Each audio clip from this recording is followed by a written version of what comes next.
Continuando a nossa aula, pessoal, a parte de alimentação, então, que escolhas a gente faz no consumo dos nossos alimentos, né, e implicações que essas escolhas têm em termos de sustentabilidade. Botei essa figura do hambúrguer com batata frita porque tem uma lenda que o brasileiro se alimenta bem, né, faz escolhas sustentáveis e mais naturais para sua alimentação, e tem um trabalho que saiu ano passado que mostra que não, né, que em termos de mercado a gente consome muito mais fast food do que qualquer outra coisa em termos de alocação do nosso dinheiro. Eu fiquei bem surpreso com isso, mas enfim, é um resultado aí, né? Bom, mas isso não importa muito para nós agora, que a gente vai falar do impacto ambiental aí a, que tem a comida, né, que a gente come, e a agricultura também, né, que está relacionado com o que a gente come, na parte ambiental. Então, 26% das emissões de gases aí, né, de gases estufa, que eles chamam aqui, mas vamos falar gás carbônico, basicamente, né, é, vem, é, vem da indústria alimentícia, né. Muita coisa não é de comida necessariamente, né, necessariamente comida, é da agricultura que não é diretamente fonte de energia para humanos, né, mas para os próprios animais, né, produção de forragem, por exemplo, para bovinos, né, enfim, entre várias outras coisas, tá, não é só isso.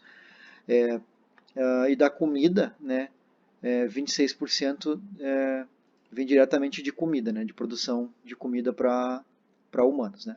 Bom, uso da terra.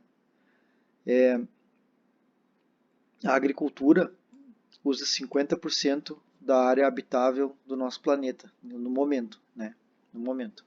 É, Esses dados aqui são discutíveis, tá? Porque eles consideram aqui a agricultura como, ou melhor, consideram as pastagens naturais, como tem aqui no sul da América do Sul, como agricultura também. E não é porque é a área natural, né? Não é floresta, mas é a área natural. Mas enfim, metade do mundo é utilizado para alimentar o mundo. Basicamente é isso, tá? Basicamente é isso. E, bom, uso de água doce, né? Água que poderia ser bebida diretamente, né, pelas populações humanas. Basicamente 70% é da agricultura. Então é muito, né? É muito. 70% da água que a gente utiliza é utilizada para a agricultura. É por esse motivo aqui que eu conversei com alguns de vocês que estavam na nossa reunião com o BICA na semana passada, que a gente fez a devolutiva da avaliação intermediária, que eu estava comentando que muitas vezes tem um marketing verde, a gente vai falar um pouquinho no final da aula sobre isso, que ele é enganoso, assim, e que ele tenta fazer uma coisa que é uma sacanagem psicológica bem grande, assim, que é atribuir a culpa, ou parte da culpa, de mudanças climáticas ou de problemas ambientais para as pessoas, né, para os indivíduos, né, para populações em geral.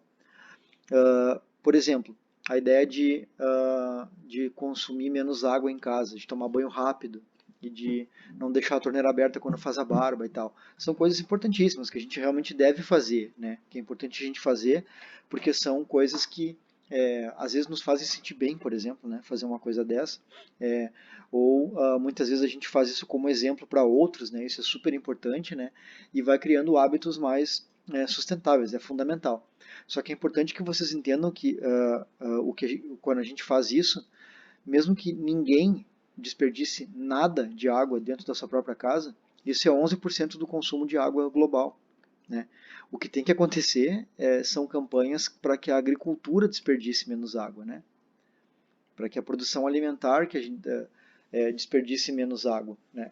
Uh, Bom, daí claro que tem toda uma relação que se eu sou uma pessoa que eu desperdiço pouca ou nenhuma água na minha casa, eu já estou criando massa crítica, né, na minha própria casa e no meu entorno social para que ocorra pressão sobre aquela galera da agricultura lá que está desperdiçando um monte de água. Sim, isso é super importante e válido, tá? Mas aí, também lembrem que o grande gastador de água tá aqui, ó, não está na nossa torneira. Eutrofização. Eutrofização é um processo de destruição gradual aí de corpos de água doce e do próprio oceano, né, que ocorrem com liberação, por exemplo, de biomassa, né, da agricultura ou de subprodutos da agricultura em corpos d'água. Vocês viram isso com o Bica, acredito, na parte inicial da disciplina eutrofização. A agricultura é responsável por quase 80% da eutrofização, em termos globais. De novo, isso aqui é pela liberação de subprodutos, enfim, ou até lixiviação do solo, simplesmente, né, sobre corpos d'água. Então, eutrofização implica que digamos assim, a morte da comunidade de água doce de um lago, por exemplo, né? Isso não, muitas vezes não tem volta, né? E quem faz isso também é como subproduto, né, da agricultura. Vejam, a ideia não é demonizar a agricultura aqui, tá? É simplesmente falar que o impacto vem dali. E se a gente quer tentar resolver, tem que resolver ali. Biodiversidade. Vejam aqui a biomassa de biodiversidade. Olha que coisa maluca. 6% da biomassa de animais da Terra essa biomassa é composta por animais selvagens.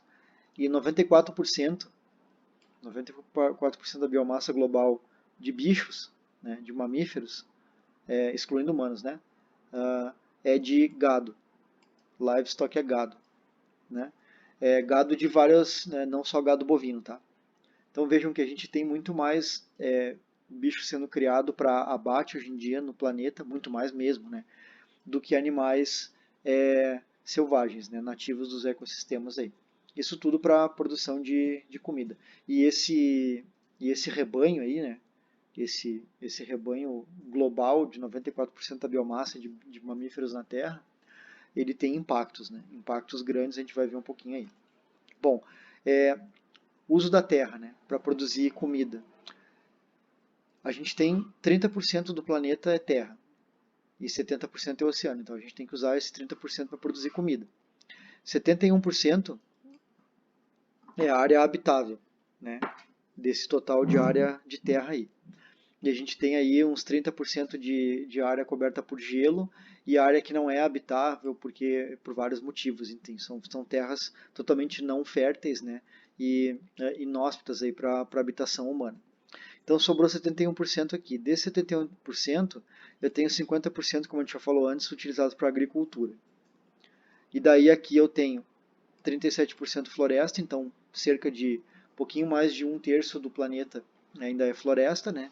Shrub é arbusto em inglês, tá? Então isso aqui é 11% de ecossistemas que são arbustivos, assim, né? E não necessariamente florestas, né?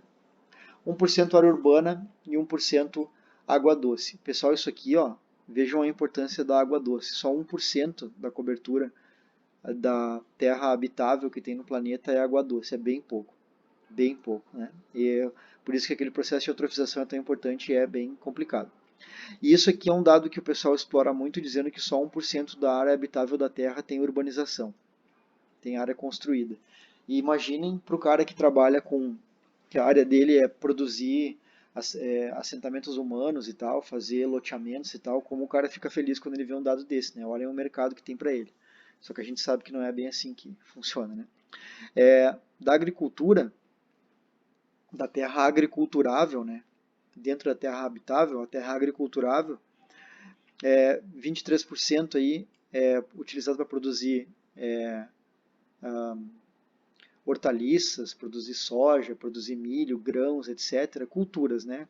Culturas. E 77% para produzir carne.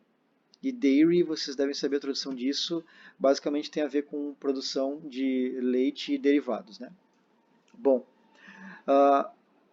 as calorias que a gente consome em termos mundiais vem 80% de plantas, né, 82% de plantas e 18% de proteína animal.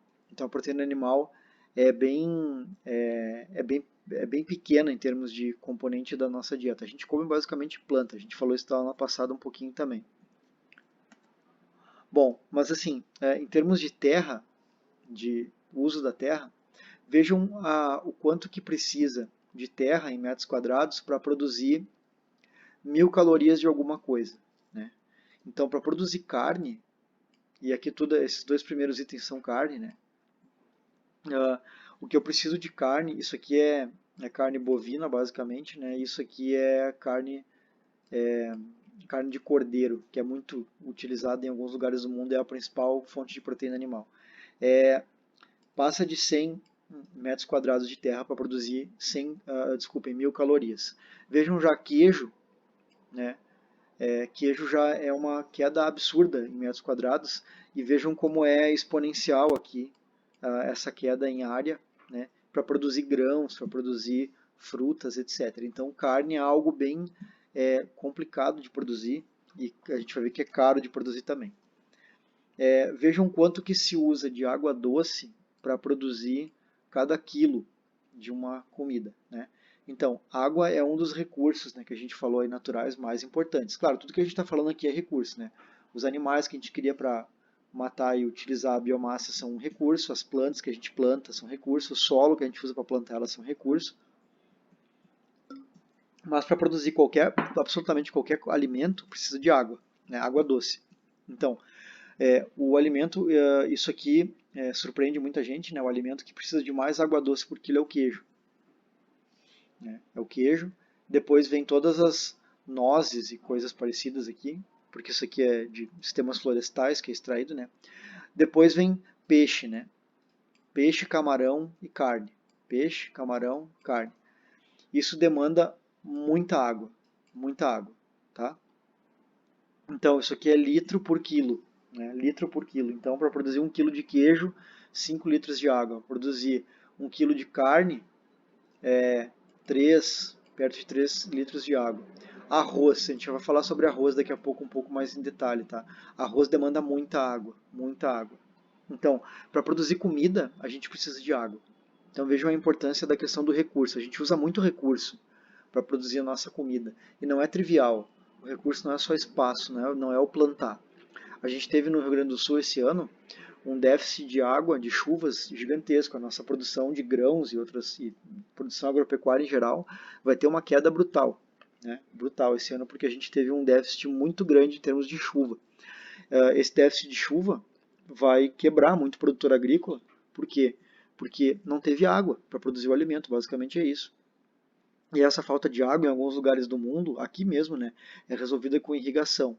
Né? Só que essa irrigação é uma coisa que a gente tem que pensar que é cara, vários produtores não conseguem utilizar, né? E daí não tem dinheiro para fazer isso. Né? As linhas de financiamento para isso não são tão triviais aqui. E além disso, tem que pensar que a irrigação é simplesmente mover água de um lugar para o outro. Né?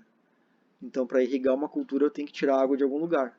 E o pessoal tira água de banhado, de lagos, rios e tal, que vai tirar água de lá e vai acabar a água igual em algum momento. Né? Então, produzir alimento é complicado. E lembrem, os fatores estocásticos envolvidos com mudança climática vão piorar cada vez mais isso, deixar cada vez mais caro e difícil de produzir alimentos. Uma notícia boa, né? Uma notícia boa. Aumentou muito, boa em termos, né? A gente vai discordar disso. Aumentou muito nas últimas décadas as aquaculturas, a produção de peixe e camarão e outros animais, né? Moluscos, enfim, criados, né, para consumo humano. Por que isso é bom? Porque até bem pouco tempo, até os anos 60, por exemplo, 70, era zero isso aqui, era muito perto de zero. Então, a gente consumia animais simplesmente capturados. Aí, bom, mas ainda está crescendo os animais capturados, beleza. Mas tem uma tendência de estabilização, vocês estão vendo aqui? A ideia é que isso aqui, nos próximos anos, vai começar a cair. Essa captura de animais na natureza para consumo humano. Tem uma tendência de proibir isso em alguns lugares do mundo. Mas, enfim, isso é um problema social também, porque várias comunidades costeiras são de pescadores, basicamente. Né? Então, não é tão trivial uma coisa se proibir pesca, né? Isso não vai acontecer no médio prazo, nem no curto nem no médio prazo. Mas enfim, quanto que uma pessoa gasta em comida? Né? Quanto que a pessoa gasta com comida? Vejam que o brasileiro, por exemplo, ele gasta aí, em um ano, ele gasta em média entre 600 e 1.200 dólares por ano em comida. Sendo que tem lugares do mundo, alguns países da Europa, Estados Unidos e Oceania, Japão e tal, Ásia, Japão não, perdão, Oceania, né, toda, e Japão ali em cima, gastam mais de 3 mil dólares com comida. É 3 vezes mais, né, do que um brasileiro gasta com comida, em termos de dinheiro. Né. Por que isso acontece? Primeiro porque aquelas pessoas ali ganham mais, né, não dá para comparar países assim tão fácil. Né. Mas mais importante que isso, comida no Brasil ainda é barato, em comparação com outros países do mundo aí. Vejam aqui, ó, o quanto que as pessoas gastam em comida, né, o quanto que um cidadão médio gasta em comida por ano, em função do produto interno bruto do país. Isso aqui é uma coisa interessante. Ó. Quanto maior o produto interno bruto do país, menos o cidadão médio gasta com comida. Por que isso acontece? Né? Porque quanto maior o produto interno bruto, via de regra, mais aquelas pessoas ganham em média. Como elas ganham mais em média, o consumo de calorias por humanos é meio padrão no mundo inteiro, as pessoas conseguem gastar menos proporcionalmente do seu salário com comida. Vejam, por exemplo, aqui no topo de gasto com comida, tá Nigéria, Quênia, Paquistão aqui também e tal. Por que isso acontece? Porque comida lá é caro? Não, porque as pessoas ganham muito pouco, né? Elas gastam uma proporção grande do que elas ganham com comida. E isso faz o quê? Provoca o quê? Que os países que estão para esse lado aqui desse gráfico aqui, eles têm um gasto muito grande com comida e, portanto, os mercados são menos aquecidos porque as pessoas consomem menos outras coisas, né? Em comparação com Estados Unidos, Alemanha, Hong Kong, Catar aqui na ponta, né? Então, que o pessoal gasta muito pouco com comida, proporcionalmente, né? Porque ganham mais e tem dinheiro liberado para gastar com outras coisas. O Brasil está na metade aqui do negócio. Aqui, né? Isso aqui, pessoal, é quanto que uma pessoa consome de proteína proporcionalmente na sua dieta em relação ao produto interno bruto dos países. Então, basicamente, países mais ricos consomem mais proteína. Então, basicamente a ideia é essa, né? Quanto mais rico o país, maior o consumo de proteína animal. Bom, proteína animal tem toda uma polêmica de consumir, não consumir, impactos, etc. Eu não vou entrar nisso aqui, tá, pessoal? Seria legal um debate sobre isso com vocês, mas eu não vou fazer um monólogo aqui sobre isso, não faz sentido. Mas a questão é que tem vários trabalhos aí que mostram que os processos evolutivos que geraram os nossos processos cognitivos, como eles são hoje, né, em termos de tamanho de encéfalo e regiões do encéfalo, enfim, tem a ver com o consumo de proteína e com o cozimento, né, dos alimentos, né, com essas duas coisas, né, proteína animal. Então, proteína animal tem a ver com vários indicadores de DH aí no mundo, enfim, porque proteína animal é uma fonte bem importante de alguns aminoácidos, que sim, tem como substituir com proteína vegetal também, mas geralmente as pessoas que estão aqui na base desse gráfico aqui, ó, que consomem muito pouca proteína animal porque não tem dinheiro para isso, né, porque não tem acesso a essa proteína animal, elas também não têm acesso a essa complementação de dieta com outras proteínas vegetais de outras fontes, né? Então elas comem, a gente já vai ver o que essas pessoas aqui comem. Mas assim, eu sou vegano, mas eu moro na Noruega, né? Daí eu consigo, com o que eu ganho lá e com o acesso que eu tenho a alimentos lá, complementar a minha dieta de uma forma que eu não precise de proteína animal. Agora, se eu moro no Quênia, é provável que eu não consiga, né? Por todas essas razões socioeconômicas que a gente falou aqui e tal. Então, o consumo de carne, ele acabou sendo até partidarizado, né, em alguns lugares do mundo aí. Essa ideia de ser vegano, de ser vegetariano ou não, de consumir carne ou não, mas é um pouco mais complexo do que isso, né? Bom, emissões de gases estufa, né, de basicamente carbono, né? 74% não é de fontes alimentícias, né? Mas 26% das emissões são relacionadas à nossa obtenção de comida, né? Então, da onde que vem a maioria da liberação de carbono, né? Em termos de alimentação? Vejam que quase um terço é para a produção de culturas, né? Produção de culturas para comida, para alimentação humana. O outro terço é basicamente rebanhos, né? Rebanhos para abate, né? Criação e abate. E para obtenção de carne, né? E derivados do leite. E também estoques pesqueiros, né? Mais 30%. E depois eu tenho dividido os outros 30%, aí, o outro terço, né? Em uso da terra, né? Uso da terra. E aqui está escrito supply chain, que é toda a cadeia envolvida com o processamento, transporte, produção, geração do produto, né, mesmo alimentar e venda desse produto. Então, partindo do princípio que a gente não consegue mudar muito o fato da gente ter que produzir alimentos aqui e aqui, tem dois pontos que a gente consegue reduzir muito a pegada de carbono dos animais, que é aqui, porque a gente tem como reduzir muito as emissões em transporte, empacotamento e tal, e aqui. Como é que reduz o uso da terra? Eu vou falar sobre isso também. Bom, pegada de carbono numa dieta das dietas europeias, né? Vejam as porcentagens aqui, ó, de cada. Isso aqui é a emissão de gás, né? A emissão de gás em cada país, né? Em cada país, o equivalente de gás carbônico por pessoa por ano, né? Em relação à alimentação. E daí vejam aqui as coresinhas são as porcentagens, né? As porcentagens. Porcentagem enorme sobre fertilização. Vejam, as culturas são fertilizadas com nitrogênio no mundo inteiro para aumentar a produtividade, né? Aqui também não vou entrar nesses detalhes aqui. Manure, isso daqui tem a ver com adubação, né? Com adubação é algo que libera muito carbono também. Metano do gado, né? O gado libera metano no processo de fermentação interna deles ali. E esse metano também tem uma pegada de carbono bem grande. Transporte e uso da terra, né? Mudança do uso da terra também libera carbono, tem uma pegada de carbono alta, desculpe, não necessariamente libera carbono. A média europeia são essas porcentagens aí, mas veja como varia de país para país. O transporte é algo particularmente importante da gente pensar. O alimento que a gente compra, dependendo do lugar que a gente mora, as maiores pegadas são relacionadas ao transporte. Em alguns lugares não. Por exemplo, na Polônia, aqui, ó, a pegada de carbono relacionada ao transporte é super baixa. Na Hungria também.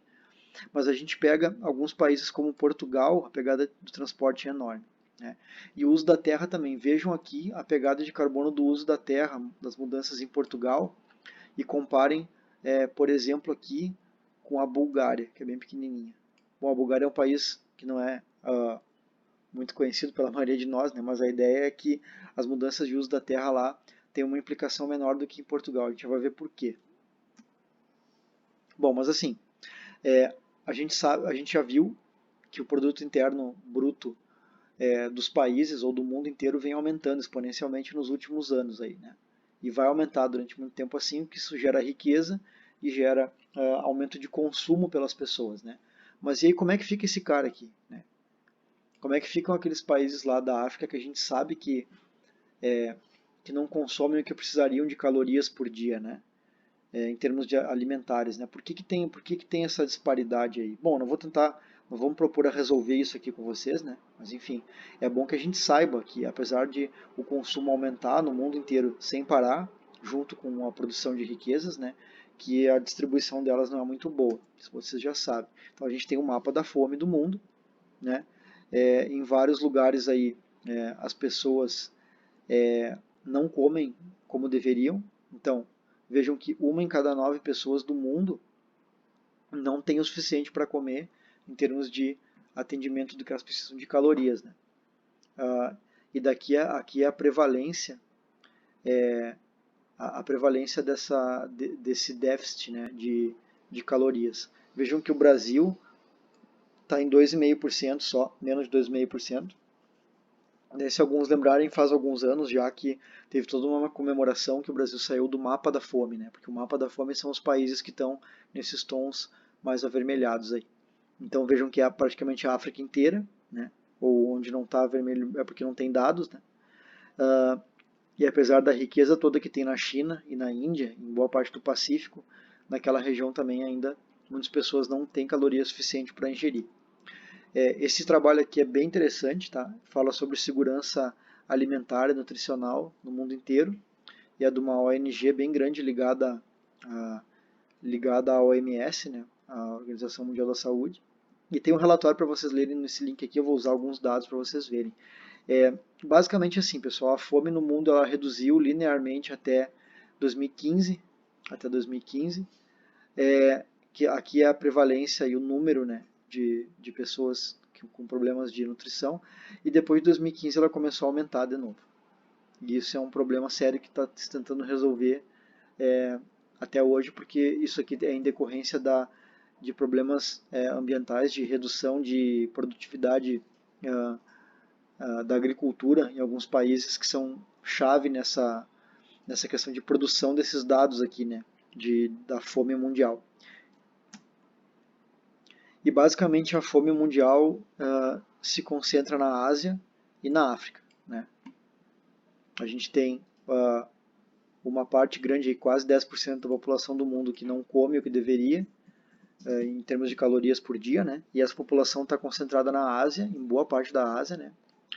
E na África, e também na América Latina. A gente não pode deixar de fora a América Latina, que é onde a gente vive, né?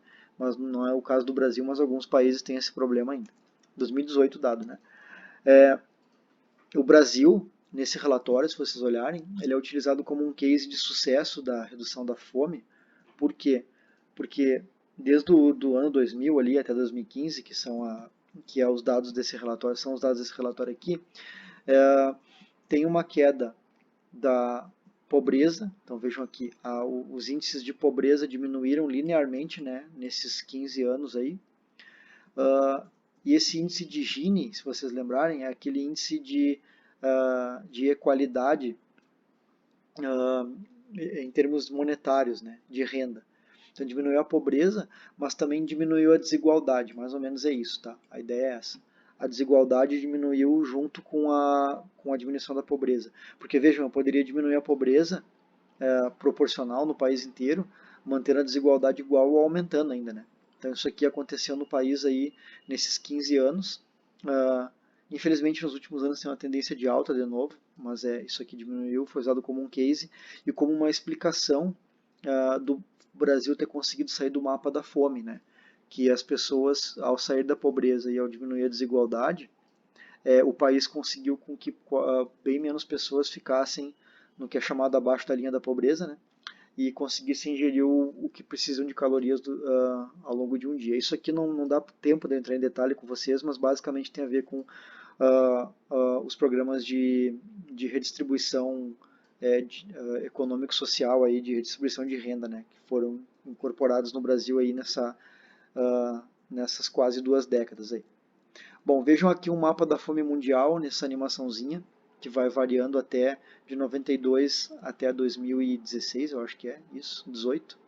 Então a fome mundial, a ideia é que ela foi diminuindo, né, ao longo dos anos. 92, o Brasil estava no mapa da fome ainda, viram? Estava como moderado, estava como moderado e foi reduzindo, saiu do mapa da fome para um risco baixo, e boa parte do mundo saiu de risco sério ou moderado para baixo, com exceção de vários países da África que ainda são um problema maior, e mais importante, vários países da Ásia. Mais importante por quê? Porque a população lá é muito maior que na África, né? Então é um problema bem sério. Pessoas que vivem com problemas de nutrição, né? Vem caindo no mundo, só que em alguns lugares vem aumentando ou ficando constante. Um problema para todos nós aí. E um problema de consumo também. Bom, mas aí tem pessoas assim, que nem nessas imagens aí. Pessoas com sobrepeso, né, no mundo inteiro, apesar dessas restrições aí. Por que isso acontece, né? E será que isso realmente é um problema? É um problema, né, pessoal? Todo mundo sabe que sobrepeso e obesidade é um problema. Não é preconceito estético, não é. É um problema real que deve ser combatido, né? Bom, vejam aí um infográfico mostrando de 75 para 2016 como que aumentou a porcentagem de adultos obesos, né, no mundo. Vejam, de 5% bem clarinho até mais de 40% azul escuro. Então, vejam que em 30 anos, no mundo inteiro, fora a África de novo, né, e boa parte da Ásia, no mundo inteiro aumentou a porcentagem de obesos. Né? Se vocês olharem nas Américas, as Américas se tornaram um continente obeso. Basicamente é isso que aconteceu. Tá? Isso tem a ver com um acúmulo de riquezas também, a gente já vai ver. Crianças com sobrepeso, dados de 2016. Isso aqui é muito alarmante. O Brasil tem mais de 1/3 das crianças com sobrepeso. E isso é considerado uma epidemia, né? Uma epidemia de sobrepeso em vários lugares do mundo, no Brasil inclusive. Isso tem que ser combatido, isso é um problema sério e tem a ver com consumo. Tem a ver com consumo, com problemas psicológicos que a gente tem, ou com construções psicológicas, tem a ver com consumo também, essa coisa de sobrepeso. Por que isso acontece? Vejam, esse gráfico aqui é muito interessante, porque ele mostra quantas pessoas que têm sobrepeso ou obesas, a prevalência em porcentagem das populações, né? Em função de quanto que uma pessoa tem de calorias disponíveis. O que é caloria disponível?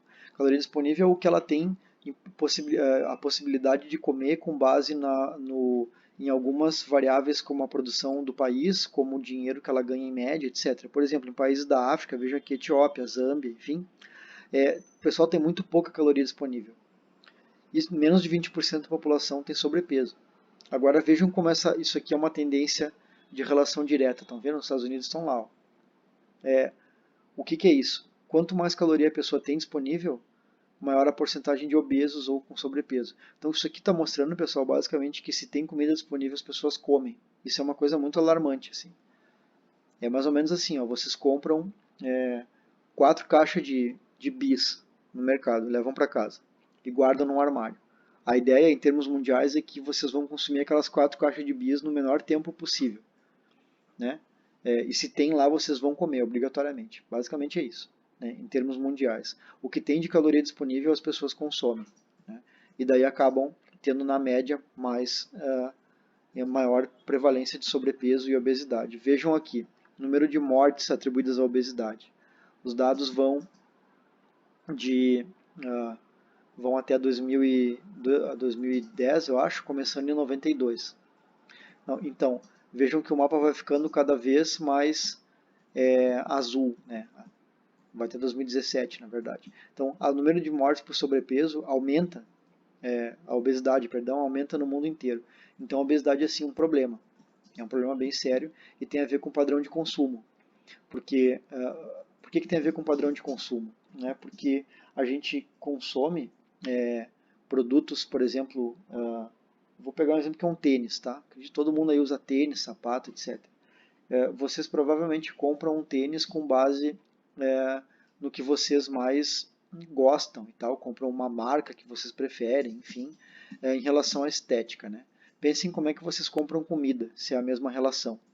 Se vocês compram comida com base no que vai fazer bem para vocês, né? Ou se é simplesmente porque vocês vão consumir mais açúcar, sem nem saber que vocês estão fazendo isso, é uma coisa meio que evolutiva até, né? Ou se vocês vão comprar comida mais barata, que é o mais provável que aconteça também. Então tem a ver com consumo, né? Tem a ver com consumo no mundo inteiro e com disponibilidade de dinheiro para isso aí. Vejam que a prevalência de 2000 para 2016, os dados aqui, ó, de pessoas obesas ou com sobrepeso aumentou muito, e a preocupação maior em termos mundiais aí é isso aqui, ó, crianças e adolescentes, né? São adolescentes e crianças com sobrepeso, porque adultos muitas vezes não tem volta, né? E aí os problemas de saúde que a pessoa com sobrepeso ou obesa já tem, não tem como reverter. E uma população de criança e adolescente com sobrepeso está nos dizendo que vai se transferir para a geração de adultos que está vindo e vai aumentar muito mais isso aqui. Então, a ideia seria combater isso na raiz, digamos assim, né? Esse sobrepeso tem a ver com relações de consumo também, e o impacto disso, pessoal, ambiental é enorme. Tá? O impacto de pessoas, da população ter sobrepeso e tal, é enorme, porque tem a ver com o consumo de calorias de fontes que são problemáticas em termos de produção. Por exemplo, chocolate, que é algo que é uma das fontes de caloria que mais contribui para a obesidade e sobrepeso nos Estados Unidos. Eu não botei o gráfico aqui, mas tem dados disso, né? Tem vários problemas em relação à produção de chocolates, chocolates produzidos em lugares aí com desmatamento no mundo inteiro, né? Bom, vejam aqui o último gráfico desses de obesidade, que a ideia é que crianças de menos de 5 anos, mais de 19, e adultos, em todos os lugares do mundo, têm uma tendência de alta, estão vendo? Então, aqui, ó, em termos globais, né, e depois aqui é separada por continentes, podem explorar mais, mas veja em termos globais que a porcentagem de adultos obesos aumenta e a porcentagem de crianças ou jovens de 5 a 19 anos também é um aumento incrível de 2000 para 2018 aqui. Então, em 18 anos é um aumento linear. Isso aqui é muito preocupante, né? Muito preocupante, tem tudo a ver com padrões de consumo, escolhas de consumo das pessoas aí, mas claro, também passa por outros problemas que são problemas relacionados a bem-estar social, problemas psicológicos e tal. Também tem a ver com consumo, porque vejam aqui uma figura que mostra a ideia de proteína vegetal, né, proteína vegetal que as pessoas consomem, versus o mínimo recomendado pela OMS. Então, países em verde, eles estão de acordo com o que a OMS sugere de ingestão de vegetais, e países em azul, não. Né? Na média, as pessoas comem menos vegetais do que deveriam, de acordo com a OMS. Basicamente, toda a América Latina e a América do Sul aqui, né, tá, América Central, desculpem, e América do Sul estão inseridos nesse contexto. Índia e boa parte da Ásia também, e praticamente toda a África, o Oriente Médio, aqui um pedaço inserido nesse contexto. As pessoas não consomem o que deveriam de vegetais. Olha que coisa doida, sendo países tropicais, né, que tem uma disponibilidade enorme de culturas para isso e tal. E a Europa, que tem, e a América do Norte, que tem neve boa parte do ano, não tem uma produção muito menor, né, em termos de diversidade de componentes vegetais, né, consomem. Isso tem a ver com riqueza, né, isso tem a ver com acesso das pessoas a tanto a informação que elas devem consumir isso, quanto aos produtos em si. Vejam consumo de fruta, mesma coisa. Em verde, quem consome o que deveria de fruta, em azul, quem não consome. Aí a América do Sul toda está tri bem, né? Porque a gente consome muito fruto produzido aqui mesmo, né? Mas vejam que a África, de novo, é um problema, toda a África é um problema. Parte da Europa aqui, né, e Ásia, é um problema muito grande o consumo de fruto abaixo do que deveria ocorrer. Né? Isso é um problema de saúde bem grande, e tem a ver com, muitas vezes, com simplesmente opções de consumo mesmo. Tá? As pessoas optam por não consumir. E quem consome, quando a gente consome fruto, a gente consome basicamente a mesma coisa no mundo inteiro. Vejam que mais de 40%, perto de 50% da produção, do consumo de frutos do planeta é banana, laranja e maçã. Então, no mundo inteiro, o que as pessoas consomem de fruta é isso. Né? As porcentagens de outros frutos são bem pequenas, e aqui onde entra outros frutos, países como o Brasil contribuem muito, que a gente tem uma diversidade muito grande de fruto, né? Muito grande. Mas em termos mundiais, são 3 culturas que a gente consome. Pessoal, o problema disso é enorme, ambiental. A gente pensa que seria bom, porque daí é mais fácil a cadeia produtiva produzir e transportar esses 3 frutos, mas é ruim pela diversidade de dieta que a gente tem, né? Tem implicações na saúde, mas pior que isso, né? Isso causa, por exemplo, isso aqui, ó, perda de floresta no mundo inteiro, em todo mundo tropical, na verdade, né? Pela agricultura industrial. O que é agricultura industrial? Por exemplo, isso aqui é uma área de floresta tropical em Bornéu, ali, né? Derrubada para uma plantação de palmeiras, para extração de óleo. Então vejam, isso acontece para a banana também. Tem lugares no mundo que tem uma perda brutal de floresta. Esse trabalho aqui mostra isso também, um trabalho que saiu na Science ali, em 2017, 2018, o trabalho, mostra que tem uma perda brutal de área florestal para plantio, basicamente, de algumas dessas culturas aqui. Então é um problema bem grande, a gente consumir de poucas fontes, né? E não priorizar consumo local, por exemplo.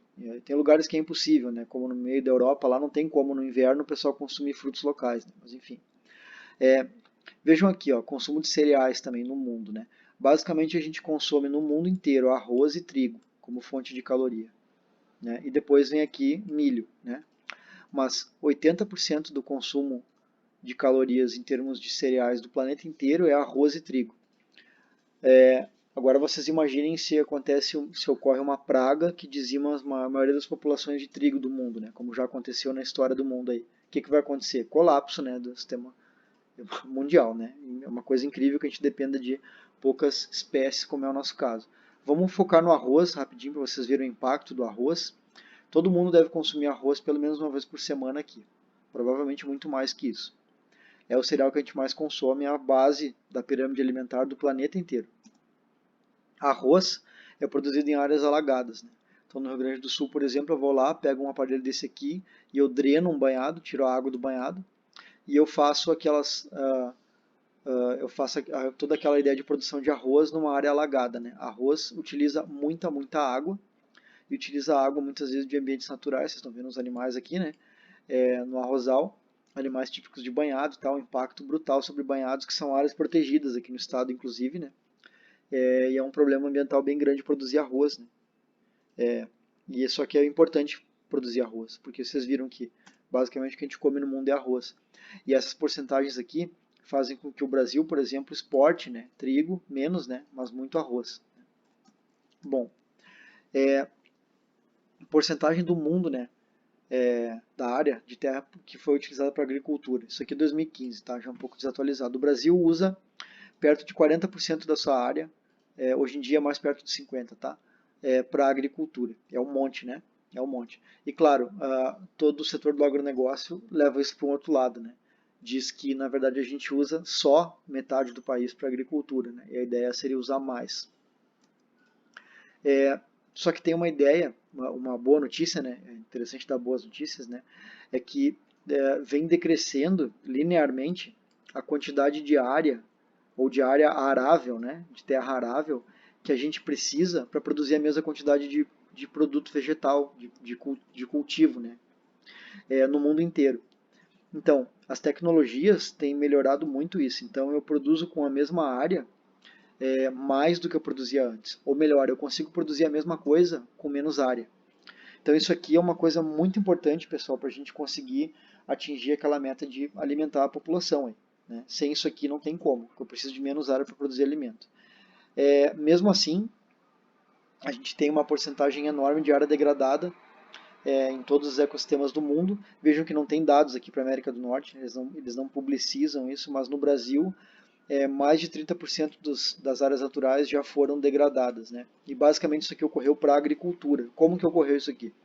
Isso aqui é um mapa de desmatamento da Amazônia. Então aqui é a Amazônia, em verde o que é floresta, e em amarelo aqui o que foi área desmatada nos últimos 20 anos, tá? Não, isso aqui é a área total desmatada, eu acho, toda a história, enfim. Que é uma porcentagem enorme da Amazônia que já foi perdida. Isso aqui é para vocês entenderem, que não tem essa experiência, que um desmatamento na Amazônia não é uma remoção de uma areazinha tipo um campinho de futebol, assim. Olhem a escala disso aqui, né? Isso aqui são árvores, então uma pessoa aqui é um ponto aqui, a pessoa nem aparece aqui em escala. E toda essa área aqui foi desmatada. Não dá nem para ver até onde ela vai, né? Essa área inteira foi desmatada. Foi desmatada para quê?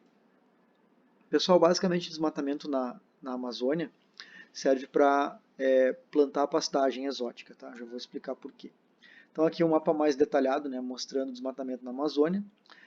Então quanto mais clarinho é a área da Amazônia e do Cerrado, né, maior a taxa de desmatamento, né, em quilômetros quadrados por unidade de tempo ali, tal. Então vejam que tem grandes clarões aí na Amazônia, né, que a gente viu naquele gráfico ali. Então isso aqui é tudo área desmatada aqui, né.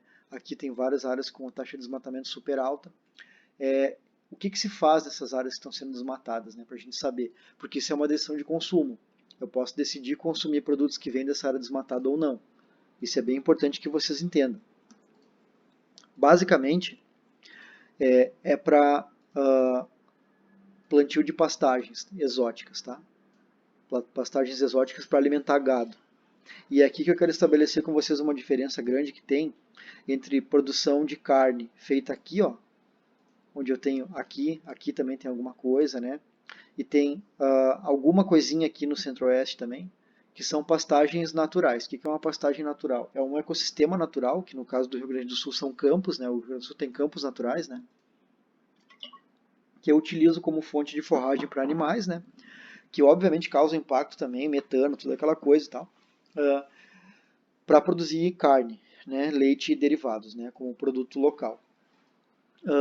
Pessoal, produção em pastagem natural tem impacto zero em termos de conversão de terra, por exemplo. Não há conversão de terra. Eu uso um ecossistema natural para alimentar um animal, para depois utilizar a conversão da biomassa verde em carne, né, ou em leite, derivados e tal, para depois ganhar dinheiro com isso. Né? Então, é um sistema que se diz, né, na literatura que é uma vocação, né, desses ecossistemas campestres aqui do Rio Grande do Sul. E na verdade, se a gente estender para cá, né, são os ecossistemas do Uruguai inteiro. E se a gente pegar de uma faixa maior, de toda a parte do Cone Sul que pega a Argentina até a Patagônia, são áreas que tradicionalmente são vinculadas à produção animal, né, em pastagens naturais. Eu foco um pouquinho nisso, pessoal, porque é uma decisão de consumo importantíssima, que eu vou falar no fim da aula que vocês podem tomar em relação à carne que vocês consomem. Isso para quem consome carne, obviamente, né? E também porque eu trabalho diretamente com isso. A minha linha de pesquisa é relacionada com efeitos de distúrbios que são com o gado, basicamente pastejo com fogo, né, que é usado como manejo, sobre os ecossistemas campestres naturais aqui da nossa região. Bom, mas naquela região toda de desmatamento que vocês viram, naqueles polígonos lá, tudo que vocês estão vendo aqui, ó, é pastagem que eles chamam de natural e plantada, que é mais aqui que acontece, né? Mas pastagem plantada. Então isso aqui são gramíneas exóticas plantadas no lugar de uma floresta para alimentar gado. Então isso é um absurdo completo do ponto de vista de sustentabilidade. Isso é proibido por lei, né? Não posso desmatar para plantar pastagem, isso é ilegal. E a ideia é que vocês deveriam, a minha sugestão, né, evitar consumir carne derivada desses locais aí. Uma decisão de consumo que afeta diretamente a biodiversidade do país de vocês aí. Bom, esse documento daqui do Programa Nacional das Nações Unidas para o Meio Ambiente, né, é um programa sobre consumo e produção sustentável, um documento que está disponível online. Eu esqueci de botar o link aqui, mas botando no Google vocês encontram. E ele fala o que é CPS, né, que é consumo e produção sustentável. Está escrito aqui, que é o uso de serviços e produtos relacionados que correspondem às necessidades básicas e trazem uma melhor qualidade de vida. Né, e vejam aqui, as necessidades básicas, né, minimizam o uso de recursos naturais e materiais tóxicos, emissão de resíduos, poluentes, de forma a não comprometer as necessidades das futuras gerações. Então, essa ideia é atender a uma daquelas metas, né, da sustentabilidade que a gente já discutiu. E a ideia disso aqui é que a produção do produto lá que eu vou consumir leve em conta todas essas variáveis nesse ciclo aqui, que vai desde a gestão sustentável do meu recurso, né, eu não terminar com o meu recurso na natureza quando eu vou remover, até eu passar por um transporte de mercadoria mais sustentável possível, né, passar pelo marketing sustentável. O que é marketing sustentável? Né? É a ideia de não utilizar, por exemplo, embalagens muito agressivas, né, ou que envolvam uma pegada muito grande, né, e promover estilos de vida sustentáveis e fazer a gestão do lixo, que vai ser o objeto da nossa aula que vem. Então, basicamente, vocês têm que procurar produtos e se envolver, se vocês querem fazer uma diferença em relação a isso, né, com o conhecimento das cadeias produtivas dos produtos. As cadeias produtivas de produtos que envolvem esses processos aqui são as que a gente deveria consumir. Isso aqui é um spoiler da aula que vem já, tá? A gente vai falar do caminho do plástico, tá? Mas o importante é vocês entenderem rapidamente aqui que as cadeias produtivas do mundo inteiro, isso aqui está envolvendo produtos, basicamente, que a gente usa no nosso dia a dia. E, em termos mundiais, né, a gente produz 27 milhões de toneladas de plástico por ano, 270 milhões de toneladas por ano, e olhem a quantidade de lixo plástico por ano, é 275, é maior. Então olhem que coisa doida. A gente tem mais lixo plástico produzido por ano do que plástico produzido por ano. Olhem o problema que é isso. É um problema enorme. A gente vai abordar isso na aula que vem, mas tem a ver com decisões de consumo isso aqui. Tá? Para que se usa o plástico produzido no mundo inteiro? Né? Se usa basicamente para empacotar coisas. Olhem que absurdo. Então, assim, uma decisão de consumo importante que a gente pode ter, individual, é realmente boicotar, não boicotar no sentido de não comprar, simplesmente, né, produtos ou de produtores, né, de setores, né, de marcas que utilizam empacotamento que não é sustentável. Eu dei um exemplo também conversando na devolutiva da avaliação de vocês ali com o Bica, que há alguns anos o grupo Zafari Bourbon aqui de Porto Alegre começou a vender frutas individualizadas em pacotinhos daqueles que é uma bandeja de isopor enrolada em plástico, né? E tinha, por exemplo, bergamota descascada, gomos de bergamota. Olhem o absurdo que é isso, né? Não tem cabimento uma coisa dessa. Teve todo um movimento, né, da sociedade em volta daquilo ali, de alguns setores, e pararam de fazer isso, né? Pararam de produzir. Então é muito importante pensar sobre isso, tá, pessoal, nas decisões de consumo. O que é feito com o plástico do mundo desde os anos 80, que é quando teve o boom de produção de plástico, né? Basicamente ele é descartado, né? Descartado. Só que hoje em dia, olhem que coisa incrível, uma porcentagem de cerca de 20% do plástico produzido no mundo ele é incinerado. Então, isso é um problema, a gente vai falar na aula que vem, é um problema bem grande, né? É pior, talvez, do que descartar direto na natureza, né? Porque é liberado na atmosfera e tal. Eu vou falar um case para vocês, tem naquele livro que eu comentei lá no início, que é o livro Colapso, aquele Collapse lá. Conhecem essas esculturas, provavelmente, isso aqui é na Ilha de Páscoa. A Ilha de Páscoa é um case de sustentabilidade, só que ao contrário, né? É o famoso só que não. Por quê? Não sei se vocês sabem essa história, mas a ideia é assim, os primeiros europeus que chegaram lá, eles não encontraram essas estátuas em pé aí. Eles encontraram tudo caído pela ilha inteira, um monte de estátua caída pela ilha inteira, e tinha bem poucas pessoas morando lá. A população indígena que morava lá era minúscula, estavam em guerra, se matando, não tinha quase ninguém, e ainda por cima foram escravizados, né? Enfim, e terminou a população Rapa Nui lá, que é chamada, né? Enfim, tem até registro de escrita que nunca mais vai ser entendido, provavelmente que não tem mais população lá. Por que a população de lá estava tão pequena? Estava tudo caído essas estátuas aí. O que aconteceu? Eles estavam em guerra, né? Guerras internas e tal, estavam acabando como sociedade. Eles pegaram exatamente o período, os europeus chegavam lá, dessa sociedade terminando. Por que a sociedade terminou? Olhem a paisagem da ilha como é que é. A paisagem da ilha é essa aí que vocês estão vendo. Vocês não estão vendo nenhuma árvore, né? Não tem nenhuma árvore. Então essa ilha não tem floresta. Se você for conhecer um dia lá, olhando de satélite, a floresta que tem está aqui, ó, que é uma floresta plantada para silvicultura hoje em dia e tal. A ilha não tem nenhuma floresta. Então, como é que os caras sobreviviam lá, né, numa ilha que não tem nada, não tem abrigo, não tem madeira? Madeira é fundamental, né, para esse estabelecimento inicial de populações nos lugares, né? Bom, um trabalho recente mostrou com registro de pólen, tá? De pólen de perfis polínicos, não vou explicar o que é isso agora, mas enfim, eles descobriram que o que aconteceu é que essa ilha, a ilha da Ilha de Páscoa, ela tinha uma vegetação super rica, né, com base no registro polínico, e ela foi substituída por culturas, por cultivos polinésios naquela ilha inteira. Então o pessoal, eles removeram literalmente todas as árvores da ilha, para usar para fazer fogo, etc., para fazer outras coisas, construções, enfim, tem registro arqueológico disso também. E eles plantaram boa parte da ilha com culturas e teve alguns anos que teve crises hídricas e problemas e tal, e as culturas todas morreram, não resultaram em comida para eles e a sociedade colapsou. Bem poucos anos, assim. É incrível, pessoal, mas é um microcosmo do que pode acontecer conosco em termos de consumo aí, irrefreado, né? E de uso de recurso de forma não sustentável. Realmente isso aqui é um case que é importante que vocês leiam sobre isso aqui. Eu falei muito rápido, né, o que aconteceu lá, mas tem aquele livro lá, Colapso, que é bem importante, fala desse case e de vários outros, tá? Bom, marketing verde, eu não vou entrar em detalhes sobre isso agora, eu vou falar na próxima aula, quando a gente falar de descarte, né, e do lixo e desse problema todo envolvido. Mas basicamente tem dois tipos, tá? Tem o bom e tem o, usando um termo que vocês vão entender, o falcatrua, né? Tem o marketing verde, que é o chamado greenwashing, que a gente falou na primeira aula, que é eu pintar de verde meu produto quando ele na verdade não é. E tem o marketing verde realmente, tá? Que a gente vai falar bastante na aula que vem, que é aquele que tem a ver com reciclagem, com ecoamigável produto, com produtos orgânicos, então a gente vai falar. E essa página é bem legal do Instituto Acatu, que fala dessas 6 perguntas que vocês deveriam fazer sempre que vão comprar alguma coisa. Por que comprar? Né? Para que vai servir aquele produto? Sabendo que eu preciso comprar o produto, qual produto eu vou comprar? Como eu vou comprar? Em termos de economia, né? Eu vou comprar à vista, vou comprar a prazo, isso é importante também, é uma decisão de consumo que tem impacto ambiental sim. Vocês vão ver se olharem o videozinho que tem lá. De quem eu vou comprar? Talvez a decisão mais importante hoje em dia.